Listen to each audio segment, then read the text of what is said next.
दादा, विश्वम गुरु शिबू सोरेन का आज निधन हो गया है। आप व्यक्तिगत तौर पर उनसे काफ़ी करीब थे। आपने अपने राजनीति की शुरुआत उन्हीं के दिशा निर्देश में की है, क्या कहिए? देखिए, सबसे पहले तो दिसंबर शिबू शरण को श्रद्धांजलि अर्पित करते हैं।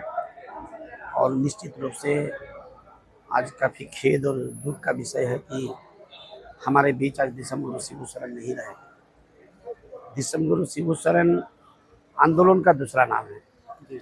चाहे पढ़ाई के समय की बात हो, चाहे झारखंड अलग राज्य का आंदोलन का बात हो, चाहे शुक्र महाजन के खिलाफ का संघर्ष का बात हो, और राज बनने के बाद इस राज्य को भ्रष्टाचार अत्याचार दुर्नीति से मुक्ति दिलाने के बाद सारा जीवन भर उन्होंने संघर्ष की। इस राज्य को इस देश के पैमाने में सर्वश्रेष्ठ राज्य बनाने का उनका संकल्प था। किसान को, मजदूर को, किसान को, शिक्षित बेरोजगार को सुकून देने के लिए उनका आंदोलन था। और हमको लगता है कि उनका शून्य स्थान को भरपाई करना काफ़ी कठिन संग्राम होगा।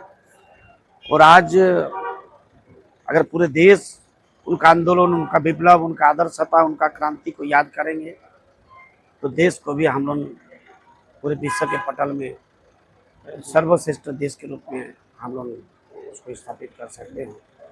और आज पूरे देश, खास करके झारखंड के लोग आज बर्बाद है।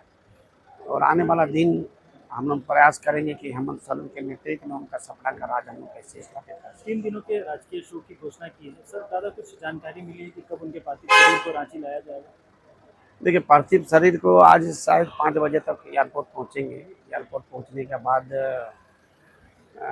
मुराबादी उनका आवास स्थान को ले जाया जाएगा। उसके बाद कल शायद यहाँ पर सदन लाया जाएगा। और उसके बाद उनका पार्थिव शरीर को उनका गांव, पैतृक गांव ले जाके वहाँ उनके आपसे लगातार उनकी बातें जब होती थी, तो आपसे क्या वो शेयर करते थे? क्या आपको कुछ सिखाते थे? क्या मार्गदर्शन देते देखिए, थे? हम बॉर्डर में रहते थे और बॉर्डर में हमेशा उस समय सीपीएम के राज था। हम तभी से राजनीतिक रूपरेखा तैयार किए थे। तो हम तो हमेशा संघर्ष के लिए उन्होंने हमारा पीठ ठोकते थे कि इसी तरह का लड़ाई करते रहो। हमको बंगाल का प्रभारी भी पहले बनाए थे। और उनसे ही हमको अपने जीवन में प्रेरणा मिला है। और जो भी कुछ है उनके आशीर्वाद मिला, आज हम ये सब करते हैं। दादा,